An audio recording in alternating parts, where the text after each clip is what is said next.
지난주에 지방회 우리 같은 교단의 목사님들이 명량이라는 영화가 너무 잘 됐다고 꼭 같이 보러 가자고 그래서 그 꼬임에 넘어가가지고 지난 주간에 명량이라는 영화를 보고 왔습니다. 저는 그 밤에 우리 조선 동포가 이렇게 많은 줄 저는 처음 알았습니다. 극장의 홀도 가장 큰 방을 빌렸겠지만 그 방이 다 찼습니다. 야, 그걸 보면서 제가 느낀 게 참 대단하다. 무언가가 있는가 보다. 영화의 주제는 딱 하나입니다. 백성들의 두려움을 용기로 바꿀 줄 아는 게 진짜 리더십이다. 한국 백성들이 그 리더십에 대해서 너무 갈급한 거예요. 마음에 채워지지 않고. 그것을 이순신이라는 한 장군이 그들의 마음을 시원하게 합니다. 저는 영화 내내 그 영화를 보면서 정말 리더십이 뭐냐에 대해서 참 많이 생각했습니다. 영화를 보면서 놀랐던 건 이순신이 이제 백성들이 위기의 상황에 처했을 때 그 사람들을 찾아다니면서 일일이 위로한 게 아니라 이순신은 원칙주의자입니다. 영화에 보면 일본군이 무섭다고 한 부하가 탈영을 했습니다. 그래서 그 병조를 데리고 와서 무릎을 꿇혀놓고 얘기를 듣는데 얘기를 들어보니까 사정이 이해가 가요. 참 힘든 상황입니다. 근데 그런 상황에서 이순신이 가서 그래, 네 마음 안다. 그래, 참 고생 많지. 내가 한 번만 용서할 테니까 이제는 다시 한번 잘해보자. 이렇게 얘기할 줄 알았는데 그게 뭐있는 지금 이순신을 너무 싫어서 뒤집어 버리고 싶은 한 무리, 그리고 두려움에 떨고 있는 백성들 전체가 지켜보는 가운데 갑자기 이순신이 칼을 빼가지고 그 사람의 목을 잘라버립니다. 전장에서는 전장의 규율이 지켜져야 한다는 거예요. 이순신이 명량해협에서 드디어 일본군과 한판이 붙는데 마지막 남은 배 12척밖에 없습니다. 그 12척을 가지고 싸움을 붙는데 정말 놀라운 게 뭐냐면 이순신이 야 가자 그러고 출발을 했는데 11척은 가만히 있고 뒤를 돌아보니까 자기 혼자만 가고 있는 거예요. 혼자 싸웁니다. 죽을 똥 살 똥 모르고 싸워요. 이순신이 뭐 어쩔 수 없으니까 이거는 싸우다 그냥 죽는 겁니다. 그때 유명한 성경 구절이 나옵니다. 죽고자 하면 살 것이요 살고자 하면 죽을 것이다. 그래 정말 목숨 걸고 싸워요. 이순신 목숨 걸고 싸우는데 싸울 수밖에 없는 이유가 하나도 자기를 도와주지 않으니까 죽기를 각오하고 싸웁니다. 그런데 언제까지 싸우느냐? 구경꾼이 되고 있는 부하들의 두려움이 용기로 바뀔 때까지 싸우는 거예요. 영화를 보는 내내 나 정말 여러분 리얼하게 표현을 하고 있는데 이순신이 저러다가 정말 죽겠다 싶을 정도로 아주 리얼하게 그렸습니다. 근데 그 싸움을 포기하지 않는 거예요. 끝까지 싸워요. 언제까지 싸우느냐 하면 지켜보고 있는 부하들의 두려움이 용기가 될 때까지. 저는 그 영화를 보면서 정말 리더라는 자리가 뭘 하는 자리인지를 다시 한번 깨달았습니다. 정말 백성들이 원하는 마음은요, 와서 궁둥이를 두들겨 달라는 얘기가 아니에요. 남들 세상 욕할 때 같이 서서 욕해 달라는 것도 아닙니다. 정말 백성들의 마음을 업그레이드 시켜서 부정적인 상황이 아니라 긍정적인 상황으로 용기를 가지고 반드시 삶 가운데 승리하게 만드는 그 리더십의 중요한 자세가 뭐냐? 리더가 죽기를 각오하고 삶의 결과를 직접 보여주는 거라는 거예요. 내가 이게 진리다 그러면 그 진리를 붙들고 내가 정말 살아서 목숨까지 바쳐서라도 그 진리가 진리인 것을 보여주는 열정과 자세, 그걸 보고 사람들이 감동해서 따라온다는 거예요. 저는 그 영화를 보면서 목사의 사명은 딱 하나라고 생각합니다. 참 저는 다시 마음을 굳히던 게 뭐냐면 나는 목회를 마칠 때까지 죽기를 각오하고 믿음의 싸움만 해야 되겠다. 그거 하나 깨달았습니다. 신앙적이지 않은 것, 세속적인 것들, 그러나 원칙을 지켜가는 거예요. 교회는 믿음으로 가는 곳입니다. 얼마나 사람들의 기분을 잘 맞춰줬나? 여러분, 그게 아니에요.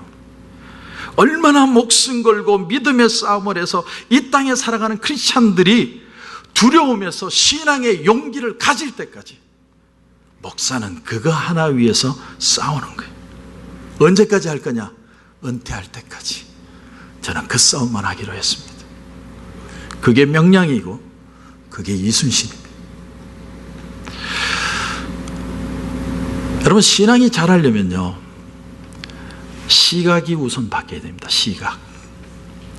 신앙생활은 취미생활도 아니고 유행도 아니고 사람들 보고 믿는 것도 아니고 예수 그리스도를 보고 믿는 것입니다.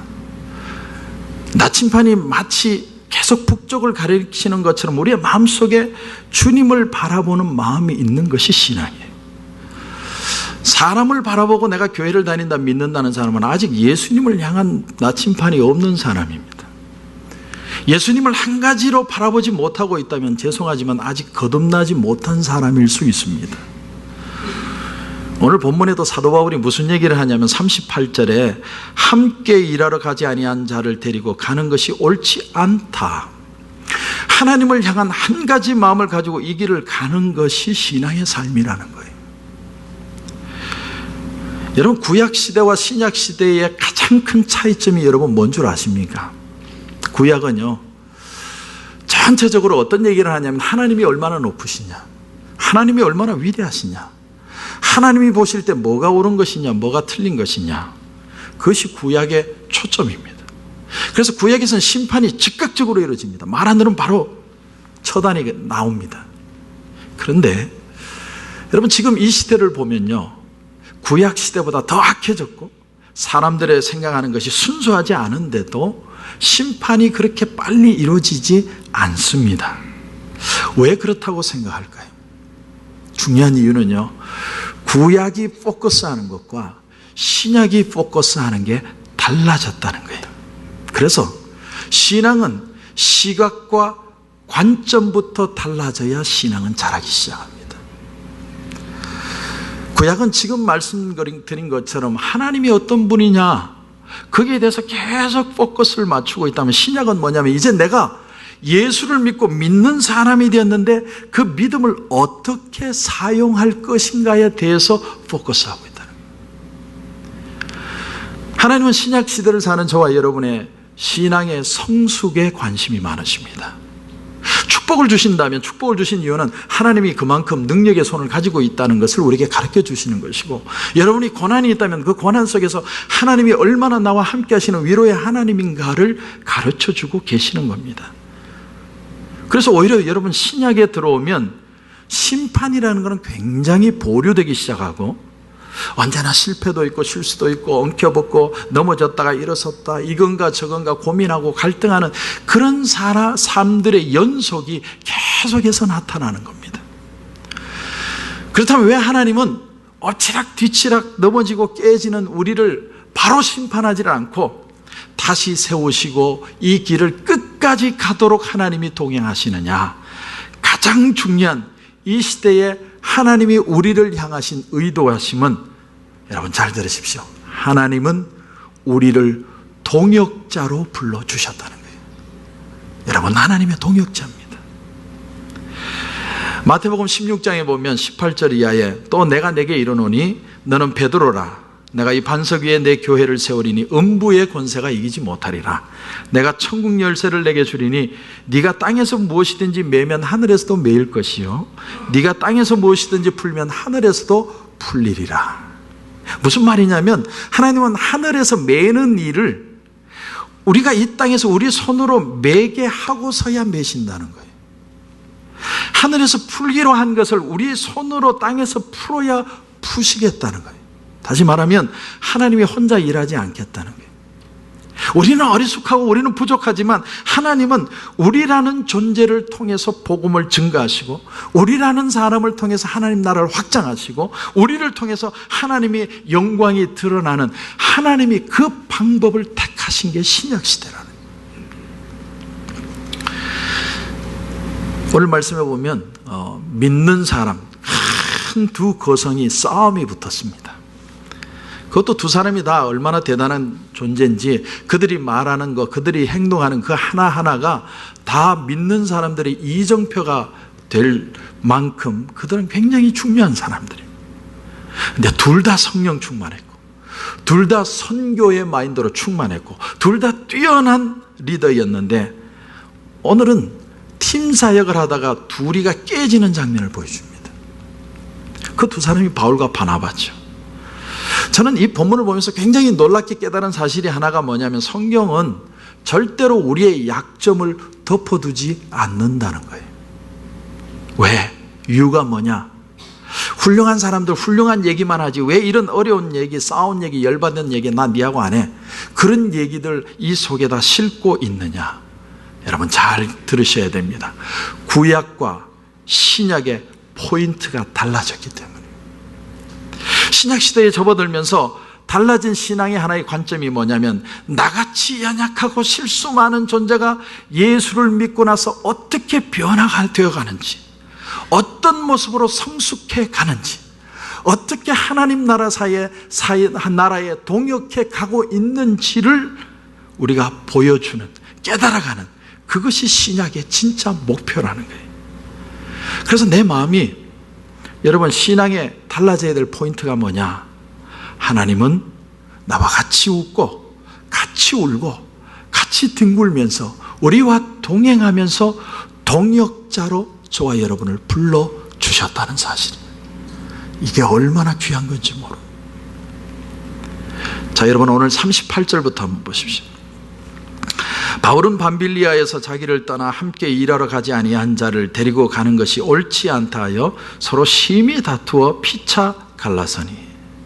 자, 여기서 보는 우리가 놀라운 사실이 뭐냐면 이 위대한 두 사도도 역시 우리 대부분이 싸워서 갈라지는 것처럼 아주 시시한 사건으로 싸워서 갈라졌다는 거예요.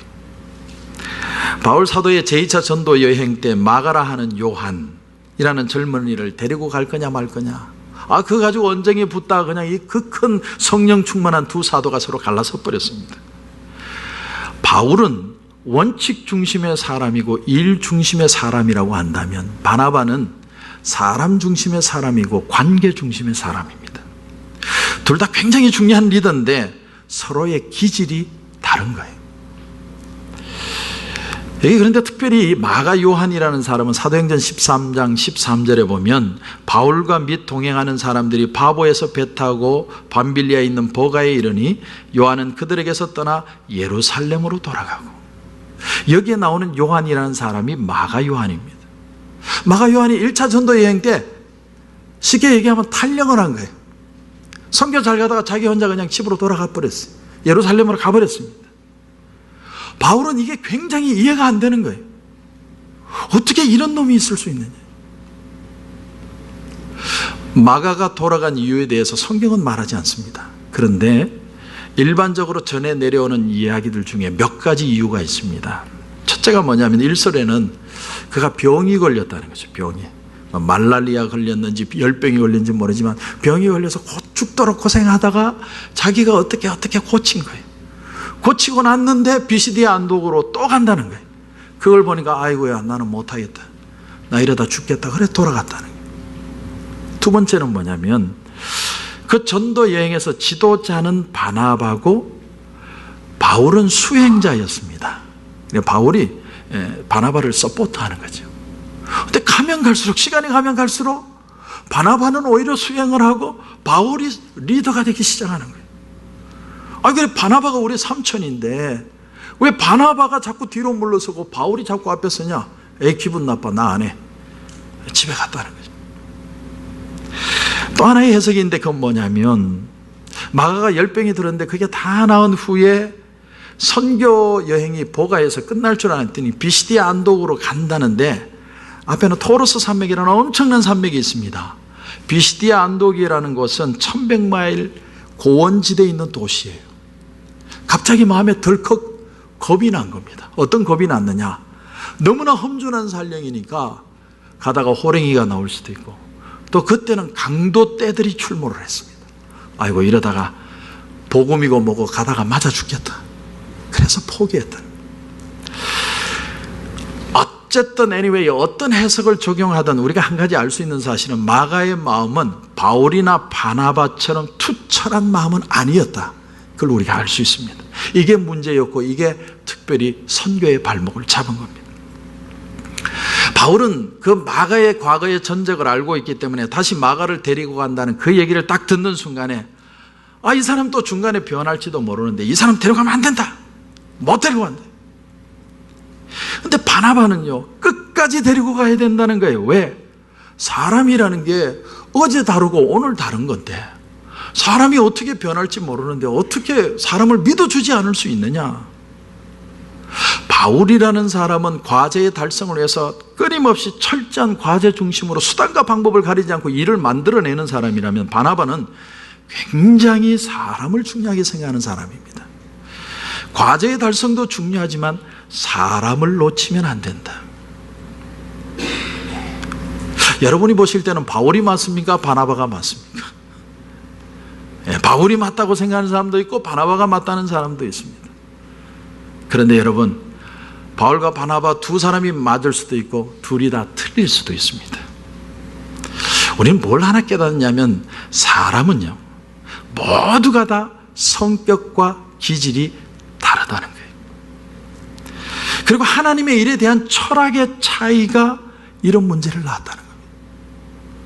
저는 여기서 우선적으로 생각하고 싶은 게 뭐냐면 우리가 예수를 믿고 난 다음에도 우리의 기질과 성격은 변하지 않는다는 거예요. 그래서 성격 자체가 잘못됐거나 사람이 기질이 못돼가지고 그런 얘기는 성경에 없습니다. 여러분, 나는 어떤 성격의 사람이냐? 나는 낙관적인가? 혹은 비관적인가?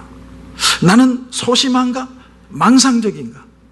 우리가 우리 자신을 평가해 볼 수는 있겠지만 성경은 한 번도요, 예수를 믿고 나면 성격이 똑같아진다는 얘기하는 곳이 없습니다.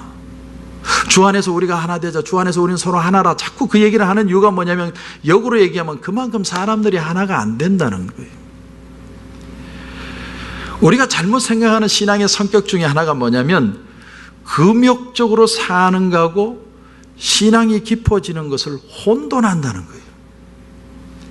경건하다는 거하고 엄숙하다는 거, 하나님에 대한 존엄성을 가지고 마음의 두려움을 가지는 거하고 늘 시퍼런 얼굴이 내가 덜덜덜덜 떠는 거하고 이걸 자꾸 착각하는 거예요. 우리의 큰 실수 가운데 하나가 뭐냐면 성경이 한 번도 말한 적이 없는 신자상을 자꾸 우리가 만들어 간다는 거예요. 어떤 사람은 다혈질입니다. 또 어떤 사람은요, 아주 조용하고 담즙질입니다. 그런데 어느 쪽이든 간에 기질에 대해서 우리가 한 가지 분명히 알아야 할 사실은 모든 사람들이 기질과 성격을 애써서 버려야 되는 어떤 것으로 착각하는 선입관들을 가지고 있다는 거예요. 내 기질은 버려야 될 거야. 내 성질 버려야 돼.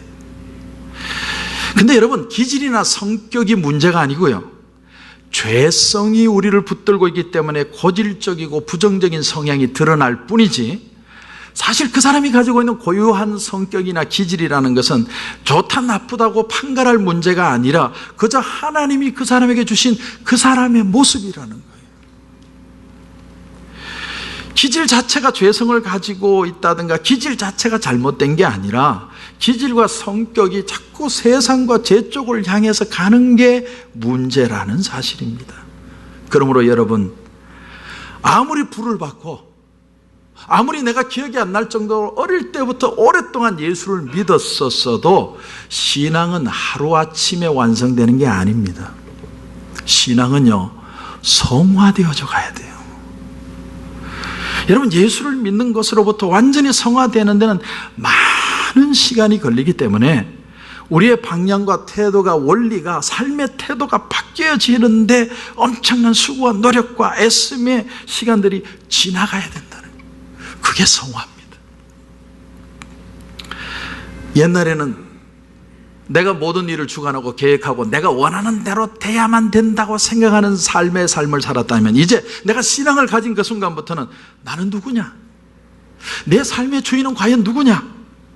내가 무엇을 위해서 어떻게 살아야 하겠느냐? 이것에 대해서 고민하고 갈등하고 괴로워하고 그러면서 깨달음을 얻어가는 것이 신앙이라는 거예요. 그래서 여러분, 예전에 내가 가졌던 모든 성격과 기질들이 무엇을 향하여 어떻게 사용될 것인가가 달라지는 것이지 내 기질이나 성격이 바뀌는 게 아닙니다. 결국 신앙생활은 뭐냐면 얼마나 하나님의 간섭하심과 인도하심과 요구하심에 순종할 수 있느냐의 인내의 싸움이지, 당장에 내가 뭘 얻고 잃어버리는 선택의 싸움이 아니라는 거예요. 한번 선택하셨기 때문에 하나님은 하나님의 손길 안에서 하루하루 조금씩 변해가는, 하나님이 나와 같이 길가는 동역의 삶을 우리에게 허락해 주신다는 거예요. 그게 하나님이세요. 여러분, 다시 마가라는 청년이라고 다시 한번 생각해 보십시다. 바울은 일단 엄한 꾸중을 했을 겁니다. 아주 그냥 눈물이 쏙 나도록 얘기했을 것 같아요. 너 같은 게 성교를 해? 하지 마. 너 때문에 물 베리지 마. 집에 가.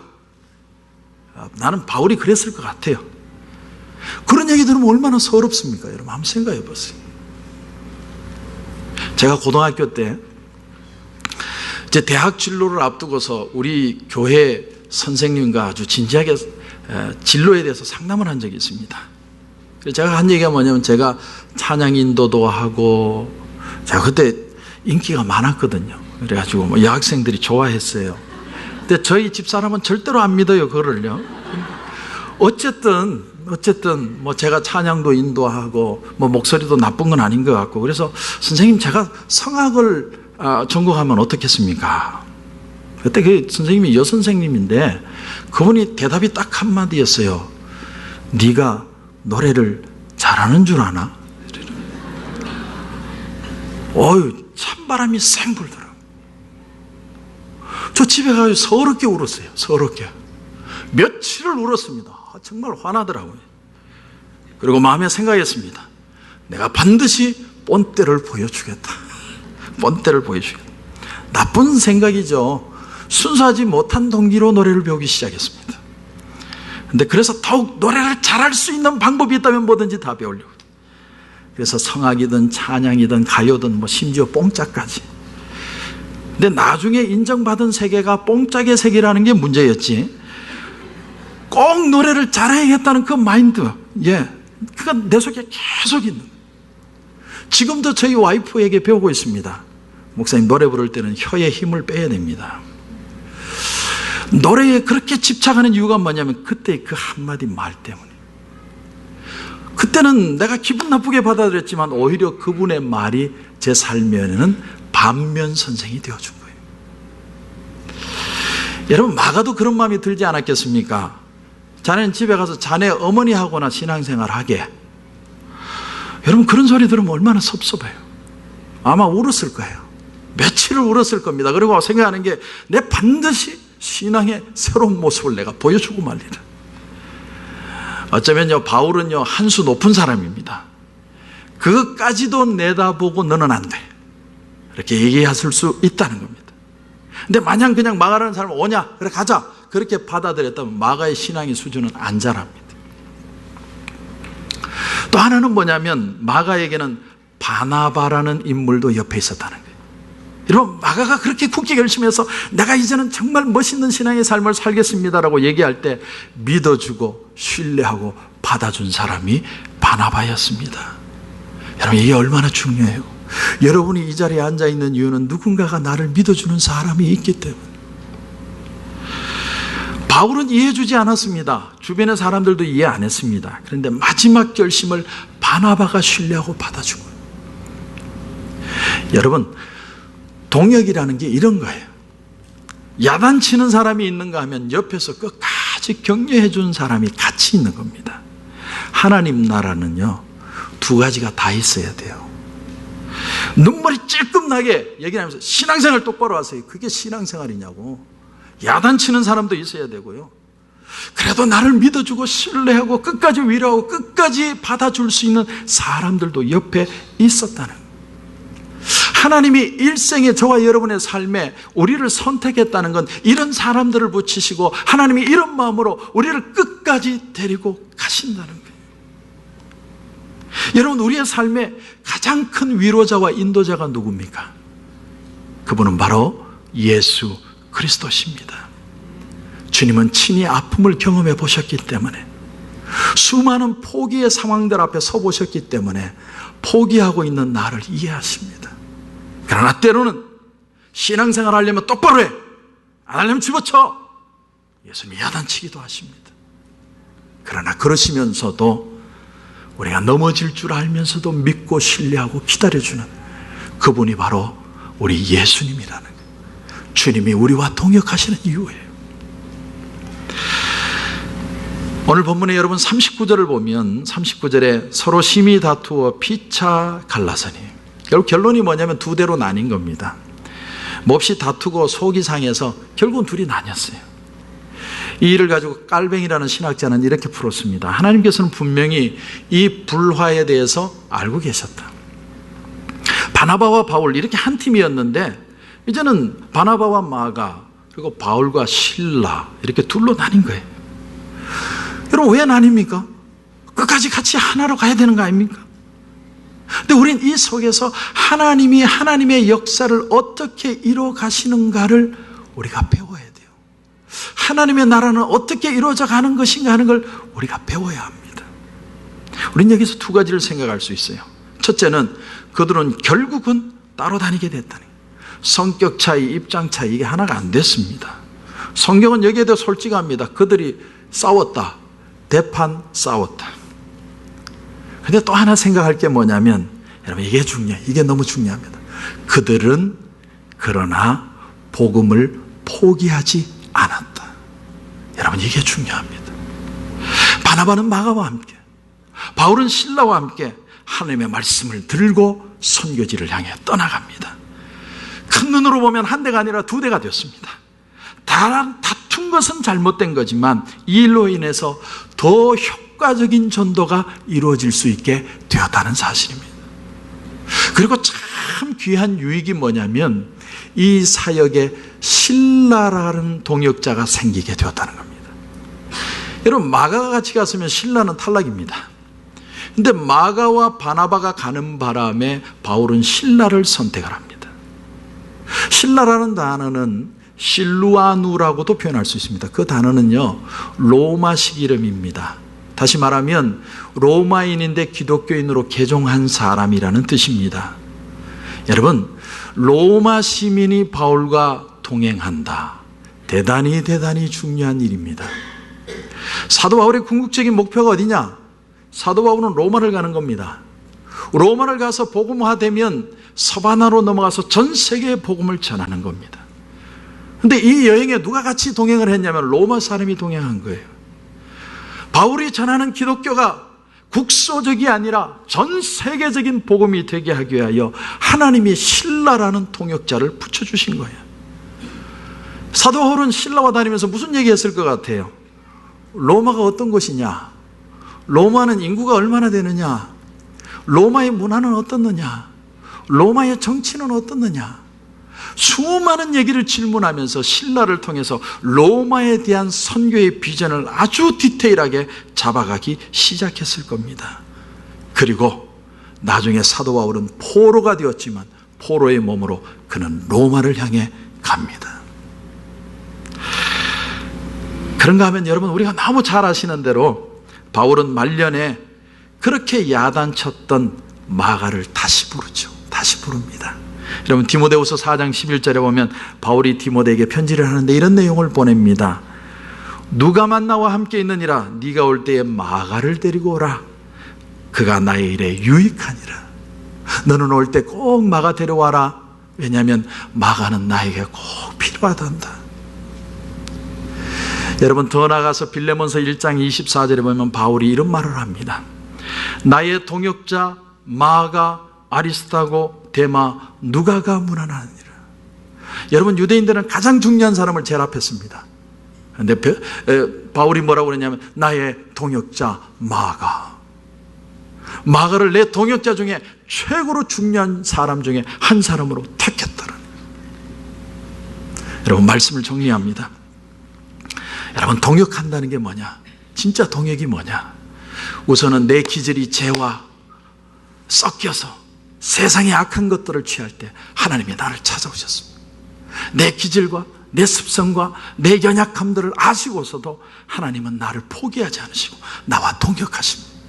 내가 기도할 때 하늘문을 여시고 내가 기도하며 매달릴 때 하나님은 역사를 통해 기적으로 베풀어 주십니다. 언제까지 하느냐? 내가 죽는 그날까지, 하나님 앞에 서는 날까지 하나님은 나와 같이 길을 걸어 가신다는 거예요. 이게 하나님이 우리를 향하신 동역입니다. 그런가 하면 하나님은 우리 교회로 우리를 불러주셨습니다. 우리 성도는 그런 개념이에요. 성격도 다르고 기질도 다르고 때로는 싸우기도 하고 대판 싸우기도 하고, 그 사람이기 때문에 일어나는 일입니다. 이건 정상적인 일입니다. 근데 문제는 뭐냐면 싸웠다고 교회까지 때려치워서는 안 된다는 거예요. 싸우지만 우리의 목표는 하나님의 나라라는 거예요. 하나님의 나라. 하나님의 나라로 다시 모이는 거예요. 여러분, 바울과 바나바는 헤어졌습니다. 그러나 그 일로 실라라는 동역자를 얻었고 나중에 바울은 마가를 다시 불러드립니다.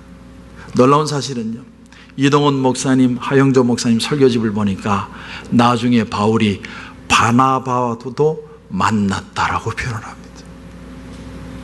우린 하나님 안에서 하나 되는 거예요.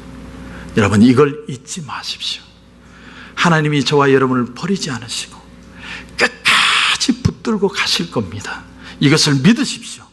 그리고 손잡고 이 일을 가는 겁니다.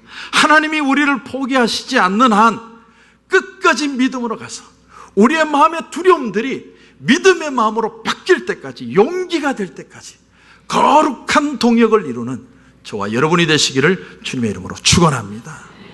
우리 한번 눈을 감겠습니다. 여러분,